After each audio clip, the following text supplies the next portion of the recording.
A falta de materiais no Valfredo Gurgel levou um médico a fazer um vídeo durante uma cirurgia para denunciar a falta de condições de trabalho. A gravação foi realizada há 2 semanas e divulgada nesta quinta-feira. A equipe médica registrou em vídeo a falta de material para concluir a cirurgia. Como é que eu vou fechar aqui, ó? O tórax está aberto aqui, ó. Eu tenho que fechar isso aqui com fio de aço. Eu não tenho fio de aço para fechar isso aqui, ó. Como é que eu vou fechar esse paciente? Não tem como eu fechar. No Valfredo Gurgel não tem fio de aço, o paciente está aberto, eu não tenho como fechar. E quem é a culpa disso? Fio de aço custa muito barato. O paciente foi operado às pressas no Hospital Valfredo Gurgel. O cirurgião responsável pelo procedimento também é presidente do Conselho Regional de Medicina. O que levou o senhor a tomar uma atitude dessa de gravar um ato cirúrgico? Olha, porque é importante que nós façamos o registro dessas coisas, porque somente assim você tem como provar o que realmente está acontecendo com a população. O senhor se preocupou em algum momento com a questão da exposição do paciente? Nós agimos pelo princípio da necessidade. Nós precisávamos fechar o paciente e tivemos que usar um material inadequado por falta do fio de aço. O senhor sabia que estava sem o fio para fazer a sutura? E mesmo assim fez a cirurgia? Em que condições ele chegou aqui e quais eram as condições oferecidas de trabalho para você? Esse é um paciente vítima da violência urbana, vítima de ferimento por arma de fogo, chegou chocado, é um paciente muito grave, você vai lá e tem que operar. Você não vai perguntar se tem o material para fechar o paciente, que é uma coisa muito óbvia. Então nós operamos o paciente na emergência e no momento de fecharmos o paciente não havia material para fechar o paciente. Quase 2 semanas depois da cirurgia, continua faltando fio de aço no Hospital Valfredo Gurgel. E não é só, também faltam antibióticos e remédios para pressão. Nós recebemos, num período de 12 horas noturno, 5 baleados e 7 esfaqueados.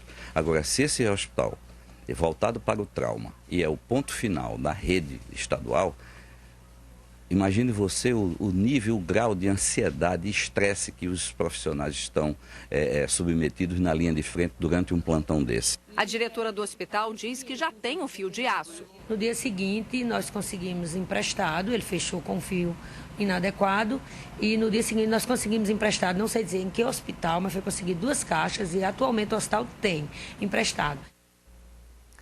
Para falar sobre essa questão, eu estou aqui com o secretário estadual de saúde, Isaú Gerino. Bom dia, secretário. Bom dia, Michele. Bom dia, telespectadores da Inter TV Cabo Gi. Bom, que providências o senhor pretende tomar em relação a isso?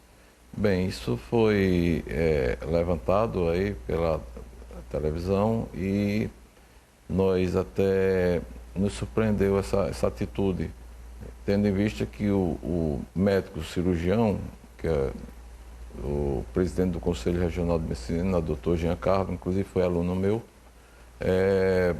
fazer essa denúncia, porque investigação que nós mandamos fazer no hospital, isso data de 2 semanas atrás, mas nós investigamos, existem outras alternativas de fechamento, como é o Prolene, que tinha no hospital, e também o fio de aço 2 zeros, que podia ter sido utilizado. Quando na realidade a gente sabe hoje, eu sou cirurgião há 34 anos e sei que o fio de aço, ele às vezes até causa um certo transtorno ao paciente no futuro, porque fica furando um pouco o subcutâneo e a pele do paciente. Então isso a gente tem outras alternativas hoje, que é o Prolene, é um fio bastante utilizado e poderia ter sido fechado. Os cirurgiões cardíacos hoje todos fecham com fio Prolene, e poderia ter sido utilizado esse tipo de fio. Segundo o próprio médico, foi o fio utilizado na cirurgia, mas depois teve que ser reoperado o paciente por causa da ineficiência desse fio para aquele tipo de cirurgia. Mas, fora isso, a questão do desabastecimento. A gente vê que ontem mesmo, eu estive no Valfredo Gurgel, metade dos remédios e dos materiais estavam faltando. Esse problema pode ser resolvido a curto prazo?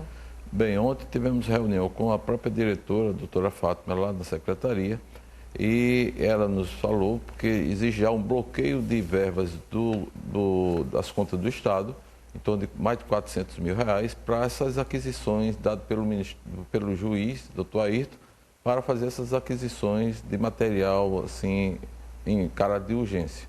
Então, o hospital já tem essa verba e está disponibilizada e ele pode, com certeza, fazer essa aquisição e reabastecer. Isso tendo em conta que também a própria Unicat, que é a nossa central de abastecimento, está mantendo também os hospitais. O hospital que mais nos preocupa é o Valfredo Gurgel, em virtude daquela grande demanda que tem lá. Mas os outros hospitais, essa cifra já chega em torno de 90%, 95%, está aí para ser visto e fiscalizado por qualquer pessoa que queira. E isso nós estamos buscando. Quando chegamos à secretaria, isso girava em torno de 22%. E hoje o que tem menos abastecimento, no caso do Valfredo, como estava relatando, gira em torno entre 60% a 65%, segundo o relato da própria diretora ontem. E o Estado pretende tomar providências em relação ao próprio médico, o Dr. Giancarlo, que filmou a cirurgia? Com certeza, porque ele, como presidente do Conselho Regional de Medicina, isso nós entendemos que é uma atitude antiética. Por quê? E porque você filmar o paciente, o paciente numa situação que estava anestesiado, não é permitido. Você só pode filmar um paciente quando ele permite que você seja filmado. Entendo. E isso deve ser feito quando? Estamos buscando, porque essa notícia foi veiculada ontem, já estamos buscando as medidas cabíveis a nível de Conselho Federal. Em relação aos médicos no Hospital de Currais Novos, alguma providência vai ser tomada? Ontem tivemos também uma reunião longa, por sinal, com a direção do hospital, Mariano Coelho, e com a presença da governadora a nível da CESAP, e ficou decidido que